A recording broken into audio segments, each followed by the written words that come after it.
야곱아, 너를 창조하신 여호와께서 지금 말씀하시느니라. 이스라엘아, 너를 지으신 이가 말씀하시느니라. 너는 두려워하지 말라. 내가 너를 구속하였고 내가 너를 지명하여 불렀나니 너는 내 것이라. 내가 물 가운데로 지날 때에 내가 너와 함께 할 것이라. 강물 건널 때에 물이 너를 침몰하지 못할 것이며 내가 불 가운데로 지날 때에 타지도 아니함일 것이요 불꽃이 너를 사르지도 못하리니 대저 나는 여호와 내 하나님이요 이스라엘의 거룩하신 이요 내 구원자임이니라. 내가 애굽을 속량물로 구스와 스바를 너를 대신하여 주었노라.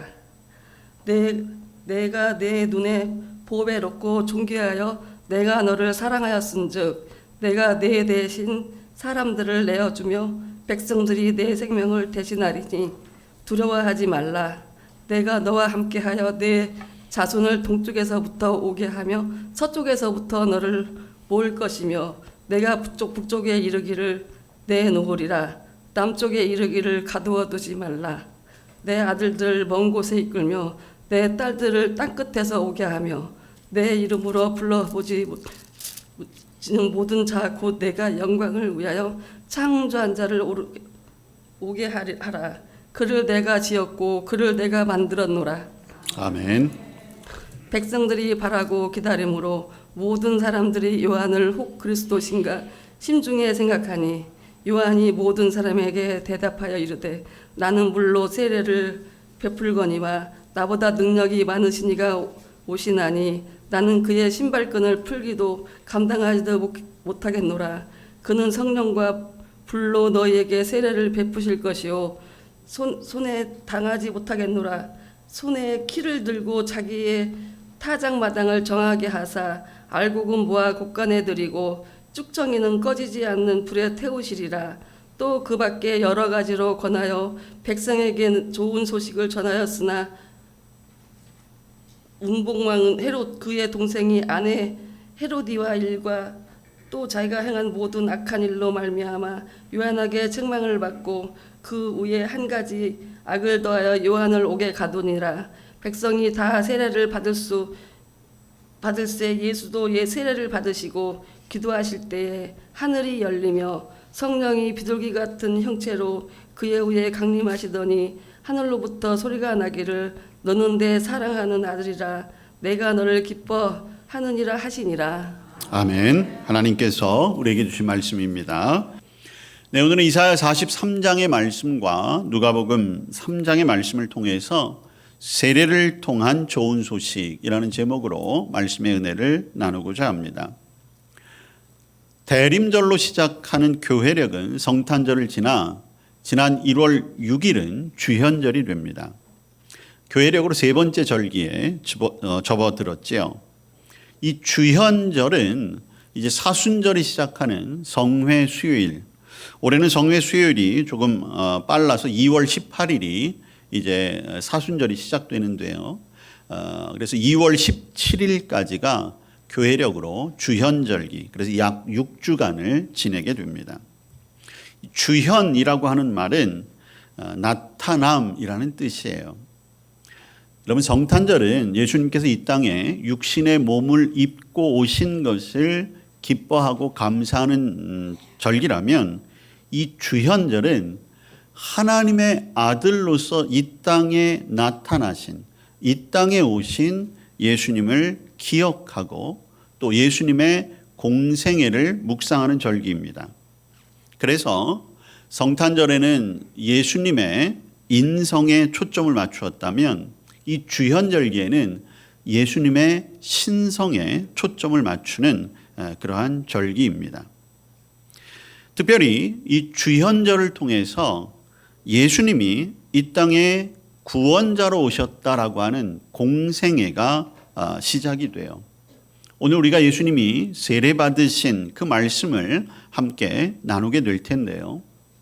30년 동안 육신의 몸을 입고 전혀 드러나지 않으셨던 예수님. 그런데 이제 그분이 하나님의 음성 가운데 온 땅에 그리스도로서 구원자로서 선포되심. 그래서 죄와 어둠에 휩싸여 있던 이 세상 가운데 빛과 생명으로 오심을 우리가 기억하는 절기가 이 주현절입니다. 2000년 전에 오신 그 예수님, 이제 그 예수님을 생각하며 오늘 맞이하는 이 주현절, 우리는 빛으로 오신 예수님처럼 이 땅 가운데 많은 이들에게 예수 그리스도, 복음, 가장 기쁜 소식, 가장 좋은 소식을 전함으로 말미암아 여전히 어둠과 죄악 가운데 있는 사람들을 예수님께로 나아오게 하는 그 사명을 발견하는 절기가 또한 주현절입니다.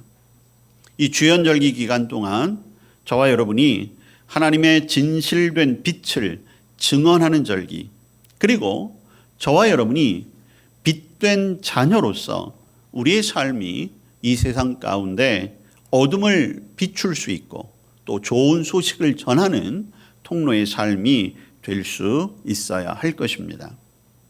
오늘 우리가 함께 읽은 누가복음 3장 21절과 22절에서 예수님께서 요단강에서 세례받으신 말씀을 증언하고 있습니다. 그런데 누가복음 3장 3절에 보면 요한의 세례는 죄사함을 받게 하는 세례였다, 이렇게 증언하고 있어요. 자, 그럼 여기에서 우리는 한 가지 의문을 품게 되지요. 그렇다면 과연 예수님이 용서받아야 할 죄는 무엇인가? 예수님이 회개하실 것은 무엇인가? 여러분, 예수님은 분명 인간의 몸을 입고 오셨지만 그러나 예수님은 하나님의 본체이시잖아요. 예수님은 죄가 없으신 분이세요. 회개할 것이 없으신 분입니다. 어떤 분들은 아니 예수님이 30년 동안 어쨌든 이 땅에 사셨으니까 그래도 죄는 지으셨을 가능성이 있는 것 아니냐, 그렇게 물어보실 수도 있겠지만 아니에요. 예수님은 죄인이 아니십니다. 회개할 것이 없으세요. 그렇기 때문에 예수님은 세례를 받으실 필요도 없으신 분이셨지요. 게다가 여러분 오늘 16절 말씀을 보면 세례 요한이 이렇게 말하고 있어요. 나는 너에게 물로 세례를 베풀지만 나보다 능력 많으신 이가 올 텐데 나는 그의 신발끈 풀기도 감당할 수 없다. 지금 자기 앞에 세례를 받으러 오신 예수님, 그분을 지칭하고 있어요. 여기에 세례 요한이 신발끈을 풀기도 감당하지 못한다라고 하는 것은 당시에 신발끈을 푸는 것은 노예가 하는 일이었습니다. 여러분들이 영화 같은 데 많이 보시면 당시 유대인들은 샌들과 같은 그런 신을 많이 신고 다녔지요. 그리고 유대 땅은 굉장히 건조한 땅이기 때문에 신체 가운데 발을 가장 더러운 곳으로 여겼어요. 그래서 본인도 자신의 발을 잘 만지기 싫어하는 거예요. 그렇기 때문에 꼭 노예들이 그 신발끈을 풀어줬다라고 하는 것이죠. 그런데 오늘 세례 요한은 예수님의 신발끈을 푸는 것도 감당할 수조차 없을 만큼, 이것은 어떤 의미입니까? 예수님은 그만큼 존귀하신 분이시다. 죄도 없으신 분이시고 존귀하신 분이신데 그분이 세례를 받으신 거예요. 자, 그렇다라고 한다면 예수님은 왜 세례를 받으셨을까? 오늘 우리는 예수님께서 받으신 그 세례의 의미를 먼저 기억해야 하는 것입니다. 예수님이 세례를 받으신 그 세례 받으심의 의미는 오늘 예수님이 세례 받으셨을 때 일어난 일을 보면 알 수 있어요. 예수님이 세례를 받으셨을 때 어떤 일이 일어났습니까? 하늘이 열리고 성령이 비둘기같이 임하며 하늘로부터 소리가 났다는 거죠. 너는 내 사랑하는 아들이라 내가 너를 기뻐하노라. 놀라운 현상이에요. 여기에는 두 가지 의미가 있습니다. 첫 번째, 이제는 예수님이 역사하실 때가 되었다는 것입니다. 예수님이 이 땅에 오셔서 30년 동안 자신의 존재와 사명을 드러내지 않고 있었는데 이제는 예수님의 사역의 때가 되었다. 그래서 예수님의 공생애는 세례로부터 시작되고 있습니다. 두 번째, 더 중요한 의미는 바로 예수님이 세례를 받으시고 무트로 올라오실 때 예수님은 하나님이 가장 사랑하시는 친아들이며 그리고 그 아버지의 뜻을 따라 이 세상을 구원하러 온 메시아 그리스도라는 것을 하나님께서 친히 선포하신 것이지요. 저와 여러분, 오늘 예배 드리시는 많은 분들, 거의 대부분의 분들이 우리 세례를 받으셨지요. 저와 여러분이 받은 세례도 이와 다르지 않습니다. 예수님께서는 우리의 모범이 되시기 위해 먼저 세례를 받으신 거예요. 그리고 예수님께서는 그 세례를 통하여 이제 하나님의 뜻을 품고 세상을 향하여 하나님의 나라를 선포하시고 주님의 말씀을 가르치시고 모든 약한 자들, 귀신 들린 자들을 치유하시는 사역을 시작하신 것이죠. 여러분, 예수님이 세례를 받으셨을 때 당시의 상황이 어땠습니까? 여러분 18절 이하에 보면 거기에 이런 말씀이 있어요. 여러 좋은 소식이 전하여졌지만 분봉한 헤롯은 자기가 행한 모든 악한 일로 요한에게 책망을 받고 그 위에 한 가지 악을 더하여 요한을 옥에 가두었다라고 하는 것입니다. 분봉왕 헤롯, 즉 로마로부터 파견받은 이스라엘 유다를 지배하기 위한 그런 왕이었죠.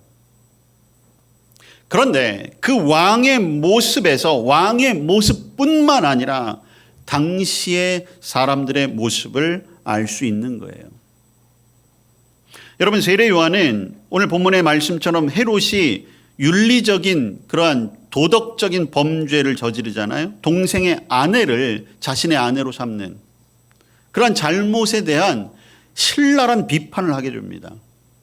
헤롯 왕이 그 소리가 듣기가 싫었어요. 그래서 요한을 옥에 가두었고 결국엔 요한이 참수당하게 되죠. 비단 헤롯 왕뿐만이 아니라 당시에 많은 사람들은 말씀 듣기를, 하나님의 말씀, 특별히 선한 뜻에 관한 하나님의 말씀 듣기를 싫어했다는 거예요. 그리고 많은 사람들은 악한 것 위에 악을 더하는 것을 즐겨하는 삶을 살게 되었다는 것이죠. 여러분, 오늘 우리의 모습은 어떻습니까? 오늘 우리 주변은 선과 악의 분별과 구별의 시대이라기보다는 나에게 오는 유익이 어떠한가? 그래서 나에게 유익이 되면 좋은 것이요, 나에게 불리하면 악한 것이 되고 말았어요. 하나님의 분명한 기준이 있음에도 불구하고 하나님의 기준에 따라 선과 악을 나누는 것이 아니라 자기의 이익 혹은 자기가 속한 집단의 이익에 따라 판단하고 그게 편승하며 살아가고 있는 거지요. 결국 하나님 보시기에는 악에 악을 더하는 그러한 시대를 저와 여러분이 살아가고 있어요. 그런 시대를 바라보며 우리가 혀를 차고 안타까워하는 것뿐만이 아니라 내 삶은 어떠한가도 돌아봐야 하지 않겠습니까? 혹 저와 여러분의 삶이 악에 악을 더하는 삶을 살아가고 있지는 않고 있는지. 바로 이러할 때에 주님께서 세례를 받으시고 공생애를 시작하셨다라고 하는 것, 그리고 그 예수님으로 말미암아 온 땅에 위로와 소망의 소식이 선포되어졌다라고 하는 것, 바로 지금이야말로 저와 여러분에게 임하였던 그 놀라운 은총과 세례의 신비를 통해 이 땅 가운데 위로와 소망을 전할 사명을 발견해야 할 때인 줄로 믿습니다. 오늘 저와 여러분에게 이미 베풀어졌고 이미 우리가 알고 있는 그 세례의 의미들을 다시 한번 기억하시며 주님과 같이 그 사명을 들고 이 세상 가운데 담대히 서야 할 것입니다. 예수님만이 이 땅의 유일한 소망이라는 것, 예수님만이 구원자라고 하는 것, 저와 여러분은 이미 믿고 있습니다.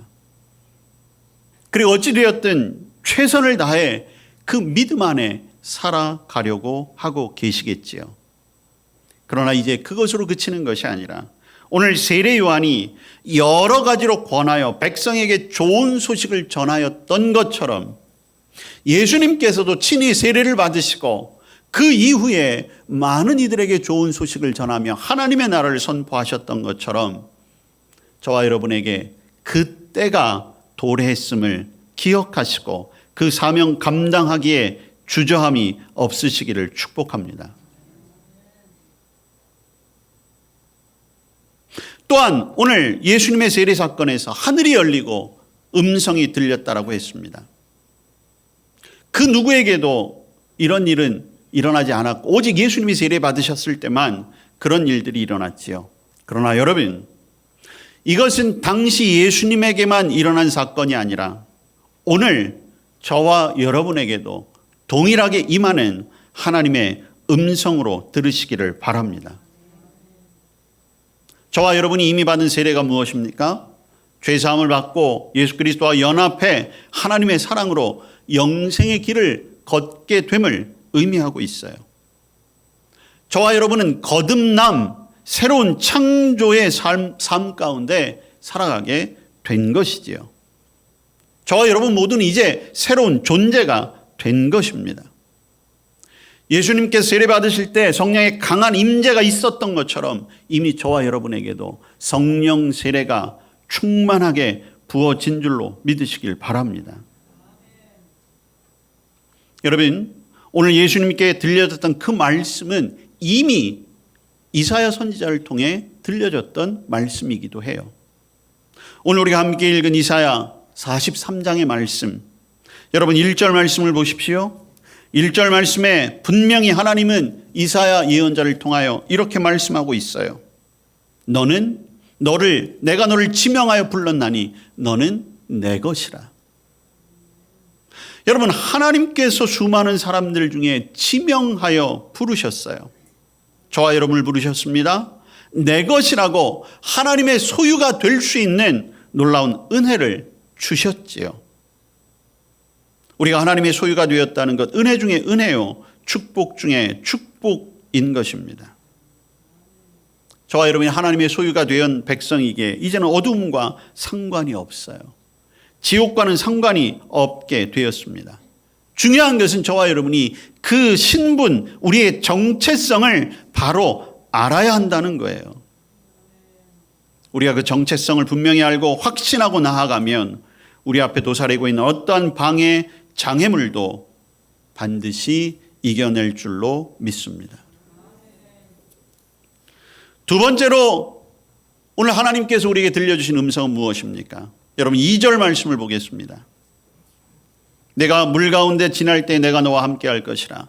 강을 건널 때 물이 너를 침몰하지 못할 것이며 내가 불 가운데 지날 때 타지도 아니할 것이고 불꽃이 너를 사르지도 못하리니.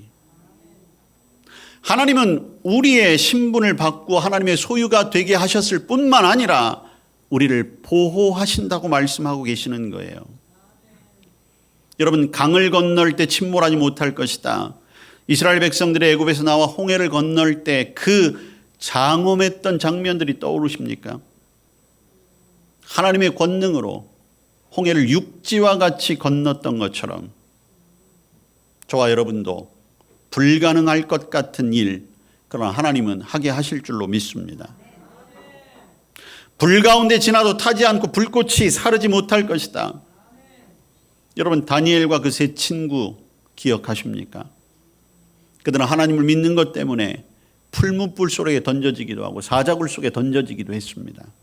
그러나 성경은 분명히 말합니다. 머리털 하나 상하지 않았다는 것이지요. 하나님은 하나님의 자녀들을 그렇게 보호하십니다. 세상에서 가장 안전한 곳은 오직 하나님의 날개 아래임을 분명히 깨달아야 합니다. 하나님은 지명하여 부르신 하나님의 자녀, 우리를 보호하실 것이며 오늘 우리에게 말씀하십니다. 세 번째로 들려오는 하나님의 음성은 무엇입니까? 4절 말씀을 보십시오. 내가 내 눈에 보배롭고 존귀하며 내가 너를 사랑한다 라고 하는 것이지요. 여러분, 하나님은 우리를 사랑하시되 이 땅에 나만 있는 것처럼 사랑하시는 분이십니다. 가장 우리를 보배롭고 존귀하게 여기시는 분. 여전히 우리는 좀 부족해 보이고 여전히 우리는 연약해 보인다 할지라도 그러나 하나님은 우리를 있는 모습 그대로 가장 보배롭고 존귀하게 여기시는 분이십니다. 현대인들을 가장 괴롭히는 그런 어떤 정신적인 질환 가운데 하나가 자존감의 부족입니다. 여러분, 자존감이 부족하니까 많은 이들이 열등의식에 시달려요. 또 그 반대로 자존감이 부족하니까 마치 과대망상, 어떤 격한 것들로 자신들을 드러내려고 하는 것이죠. 오늘 저와 여러분에게 들려주신 하나님의 음성이 저와 여러분의 자존감을 회복시켜 주실 줄로 믿습니다. 나는 하나님의 눈에 보배롭고 존귀한 자녀이다. 네 번째로 우리에게 들려주시는 말씀이 있습니다. 5절과 6절 말씀이지요. 두려워하지 말라. 내가 너와 함께하여 네 자손을 동쪽에서 오게 하고 서쪽에서 모을 것이고 북쪽에 내놓으라. 남쪽에 이르기를 가두어 두지 말라. 내 아들들을 먼 곳에서 이끌어내며 딸들을 땅 끝에서 오게 하며 우리를 회복시켜 주실 것입니다. 흩어졌던 이스라엘 백성들 하나님이 모으셨지요. 바벨론 포로로 잡혀갔던 이스라엘 백성들 그 땅으로 돌아가게 하셨습니다. 여러분, 우리의 갈라지고 찢겨진 마음과 우리의 일상들 반드시 하나님이 회복시켜 주실 것입니다. 오늘 예수님의 세례받으심을 나의 세례받음과 함께 우리가 은총으로 생각할 때 이러한 신비가 우리의 삶 속에 날마다 이루어지게 될 것입니다. 이제는 저와 여러분이 먼저 회개해야 할 뿐만 아니라 이제 모든 이들로 하여금 회개하여 주님 앞으로 나아오게 하는 사명이 있습니다. 저와 여러분 모두가 오직 예수 그리스도 안에서 위로와 희망을 찾을 뿐만 아니라 이제 세례 요한과 같이 많은 이들로 하여금 예수 그리스도를 바라보게 하고 또한 저와 여러분의 삶을 보며 예수님에 대한 궁금증을 갖게 해야 하는 거예요. 그리고 저와 여러분 모두가 그 좋은 소식을 흘려보냄으로 말미암아 불안하고 믿지 못하고 불신앙 가운데 살아가는 이 세상 사람들에게 위로와 희망을 찾게 해 주어야 할 것입니다. 오늘 주연절 첫 번째 주일 그리고 예수님의 세례를 기념하는 이 세례주일, 저와 여러분에게 베풀어 주셨던 그 세례의 은총과 신비를 다시 한번 기억하며 이제는 그것이 내 안에 머물러 있는 것이 아니라 이 땅 가운데 좋은 소식으로 전해질 수 있는 우리 성도 교회 될 수 있기를 주님의 이름으로 축복합니다. 아멘. 우리에게 은혜를 베풀어 주셨습니다. 우리를 하나님의 자녀 삼아 주셨고 우리를 보호하시고 우리를 보배롭게 여기시며 우리의 모든 것을 회복하심을 약속하신 그 하나님의 말씀을 마음에 담습니다. 예수님이 세례 받으셨을 때의 은총이 우리에게도 임한 줄로 믿고 이제 그 뜻을 품고 이 세상 가운데 하나님 나라의 좋은 소식을 전하는 자로 살아가게 하옵소서. 예수님 이름으로 기도합니다. 아멘.